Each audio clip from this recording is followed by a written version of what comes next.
Hello. Today we're reading day 6 of the Chronological Bible, starting with Genesis chapter 16. Now Sarai, Abram's wife, had borne him no children. She had a female Egyptian servant whose name was Hagar. And Sarai said to Abram, "Behold now, the Lord has prevented me from bearing children. Go in to my servant. It may be that I shall obtain children by her." And Abram listened to the voice of Sarai. So after Abram had lived 10 years in the land of Canaan, Sarai, Abram's wife, took Hagar the Egyptian, her servant, and gave her to Abram, her husband, as a wife. And he went in to Hagar, and she conceived. And when she saw that she had conceived, she looked with contempt on her mistress. And Sarai said to Abram, "May the wrong done to me be on you. I gave my servant to your embrace. And when she saw that she had conceived, she looked on me with contempt. May the Lord judge between you and me." But Abram said to Sarai, "Behold, your servant is in your power. Do to her as you please." Then Sarai dealt harshly with her, and she fled from her. The angel of the Lord found her by a spring of water in the wilderness, the spring on the way to Shur. And he said, "Hagar, servant of Sarai, where have you come from, and where are you going?" She said, "I am fleeing from my mistress Sarai." The angel of the Lord said to her, "Return to your mistress and submit to her." The angel of the Lord also said to her, "I will surely multiply your offspring so that they cannot be numbered for multitude." And the angel of the Lord said to her, "Behold, you are pregnant and shall bear a son. You shall call his name Ishmael, because the Lord has listened to your affliction. He shall be a wild donkey of a man, his hand against everyone, and everyone's hand against him, and he shall dwell over against all his kinsmen." So she called the name of the Lord who spoke to her, "You are a God of seeing." For she said, "Truly here I have seen him who looks after me." Therefore the well was called Bir Lahoi Roi. It lies between Kadesh and Bered. And Hagar bore Abram a son, and Abram called the name of his son, whom Hagar bore, Ishmael. Abram was 86 years old when Hagar bore Ishmael to Abram. Wow. 86. Wow. Genesis chapter 17. When Abram was 99 years old, the Lord appeared to Abram and said to him, "I am God Almighty. Walk before me and be blameless, that I may make my covenant between me and you, and may multiply you greatly." Then Abram fell on his face, and God said to him, "Behold, my covenant is with you, and you shall be the father of a multitude of nations. No longer shall your name be called Abram, but your name shall be Abraham. For I have made you the father of a multitude of nations. I will make you exceedingly fruitful, and I will make you into nations, and kings shall come from you. And I will establish my covenant between me and you and your offspring after you throughout their generations for an everlasting covenant, to be God to you and to your offspring after you. And I will give to you and to your offspring after you the land of your sojournings, all the land of Canaan, for an everlasting possession, and I will be their God." And God said to Abraham, "As for you, you shall keep my covenant, you and your offspring after you throughout their generations. This is my covenant, which you shall keep between me and you and your offspring after you. Every male among you shall be circumcised. You shall be circumcised in the flesh of your foreskins, and it shall be a sign of the covenant between me and you. He who is 8 days old among you shall be circumcised. Every male throughout your generations, whether born in your house or bought with your money from any foreigner who is not of your offspring, both he who is born in your house and he who is bought with your money shall surely be circumcised. So shall my covenant be in your flesh, an everlasting covenant. An uncircumcised male who is not circumcised in the flesh of his foreskin shall be cut off from his people. He has broken my covenant." And God said to Abraham, "As for Sarai, your wife, you shall not call her name Sarai, but Sarah shall be her name. I will bless her, and moreover, I will give you a son by her. I will bless her, and she shall become nations. Kings of people shall come from her." Then Abraham fell on his face and laughed and said to himself, shall a child be born to a man who is 100 years old? Shall Sarah, who is 99, I'm sorry, I just messed that up. Shall Sarah, who is 90 years old, bear a child? And Abraham said to God, oh, that Ishmael might live before you. God said, no, but Sarah, your wife, shall bear you a son, and you shall call his name Isaac. I will establish my covenant with him as an everlasting covenant for his offspring after him. As for Ishmael, I have heard you. Behold, I have blessed him and will make him fruitful and multiply him greatly. He shall father 12 princes, and I will make him into a great nation. But I will establish my covenant with Isaac, whom Sarah shall bear to you at this time next year. Wow. God is already calling him by name. He's already calling Isaac by name, and he hasn't yet been conceived. That's so cool. Verse 22, when he had finished talking with him, God went up from Abraham. Wow.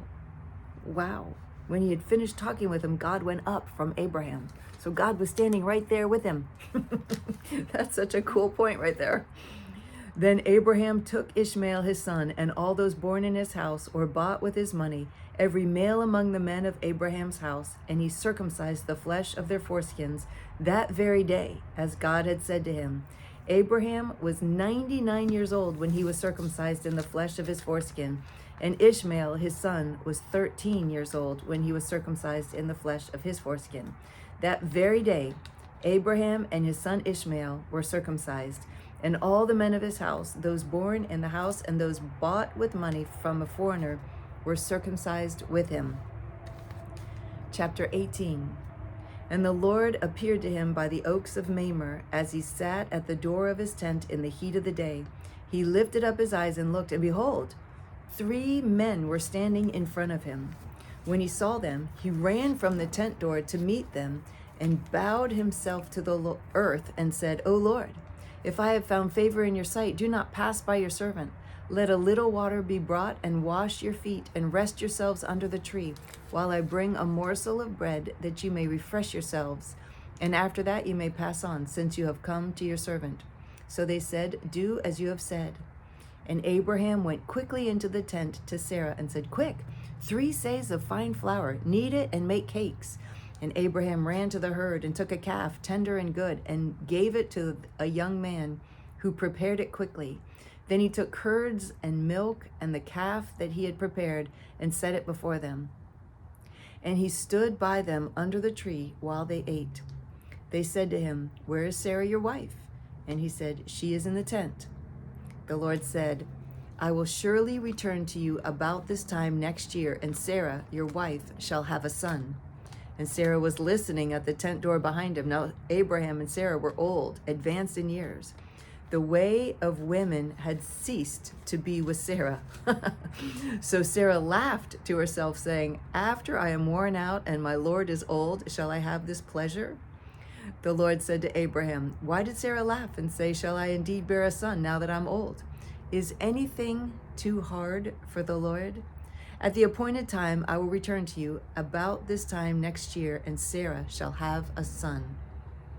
But Sarah denied it, saying, I did not laugh, for she was afraid. He said, no, but you did laugh. Oh, I love that verse 14. Is anything too hard for the Lord? Is anything too hard for the Lord? No. It's so good. So at 90, she was 91 years old. Verse 16, then the men set out from there, and they looked down toward Sodom, and Abraham went with them to set them on their way. The Lord said, shall I hide from Abraham what I'm about to do, seeing that Abraham shall surely become a great and mighty nation, and all the nations of the earth shall be blessed in him? For I have chosen him that he may command his children and his household after him to keep the way of the Lord by doing righteousness and justice, so that the Lord may bring to Abraham what he has promised him. Then the Lord said, because the outcry against Sodom and Gomorrah is great, and their sin is very grave, I will go down to see whether they have done altogether according to the outcry that has come to me, and if not, I will know." So the men turned from there and went toward Sodom, but Abraham still stood before the Lord. Then Abraham drew near and said, "Will you indeed sweep away the righteous with the wicked? Suppose there are 50 righteous within the city. Will you then sweep away the place and not spare it for the 50 righteous who are in it? Far be it from you to do such a thing, to put the righteous to death with the wicked, so that the righteous fare as the wicked. Far be that from you. Shall not the judge of all the earth do what is just?" And the Lord said, "If I find at Sodom 50 righteous in the city, I shall spare the whole place for their sake." Wow. Wow. Wow. That's the value of the righteous. The value of the righteous. 50 it was just off the top of God's head. 50, the whole city. If there's just 50 of them that are righteous. Abraham answered and said, "Behold, I have undertaken to speak to the Lord, I, who am but dust and ashes. Suppose 5 of the 50 righteous are lacking. Will you destroy the whole city for lack of 5? And he said, "I will not destroy it if I find 45 there." Again he spoke to him and said, "Suppose 40 are found there." He answered, "For the sake of 40, I will not do it." Then he said, "Oh, let not the Lord be angry, and I will speak. Suppose 30 are found there." He answered, "I will not do it if I find 30 there." He said, "Behold, I have undertaken to speak to the Lord. Suppose 20 are found there." He answered, "For the sake of 20, I will not destroy it." Then he said, "Oh, let not the Lord be angry, and I will speak again, but this once. Suppose 10 are found there." He answered, "For the sake of 10, I will not destroy it." And the Lord went his way when he had finished speaking to Abraham, and Abraham returned to his place. Oh, that's the end. Oh, they're just so short. The readings are so short this time, aren't they? 12 minutes, we're done. Okay. Well, I want to keep reading, but I won't. I'll come back tomorrow and finish tomorrow. We'll not finish, but we'll keep reading the story of Abraham tomorrow. But it's so good. The key verse to me today is chapter 18, verse 14. Is anything too hard for the Lord? And we know the answer is no. I feel like that needs to be the top of our mind as we walk through life, as we walk through this new year, and just see things that seem so difficult to face sometimes, and just remind ourselves, is there anything too difficult for the Lord? And we know that the answer is no. Just partner with the Lord and partner with him and let him lead. Okay, I'm loving this time. I'm loving reading with you. I'll see you tomorrow.